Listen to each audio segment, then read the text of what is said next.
তাপস্যকালের শুরুতে সকলকে খ্রিস্টীয় শুভেচ্ছা এবং মঙ্গলবার। এই তাপস্যকালে আমরা স্মরণ করি যে আমরা ধূলি এবং ছাই হতে সৃষ্টি হয়েছি, একদিন ধূলি ও ছাইয়ের মধ্যেই ফিরে যেতে হবে।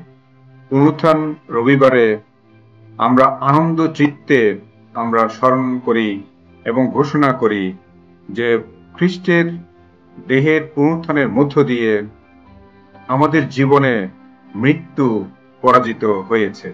এই তাপস্যকাল আমাদের জীবনের জন্য একটি বিশেষ আশীর্বাদের সময়। আমরা এই সময় আমাদের দুর্বল চিত্ত এবং নশ্বর জীবনের কথা স্বীকার করি, আমরা গভীরভাবে চিন্তা করি, একই সঙ্গে গভীরভাবে অবিরাম যে ঈশ্বরের আশীর্বাদ আমাদের জীবনে রয়েছে তার করুণা এবং অনন্ত জীবনের প্রতিশ্রুতিকে গ্রহণের জন্য প্রস্তুত হই। তাপস্যকালীন সময় আমাদের স্মরণ করিয়ে দেয় যে যিশুর আত্মত্যাগের মাধ্যমে আমরা নতুন জীবনের সুযোগ আমরা পেয়েছি এবং এই জীবনের জন্য আমাদের প্রস্তুত হতে হবে। ঈশ্বর আমাদের প্রত্যেককে তার মঙ্গল দান করুন।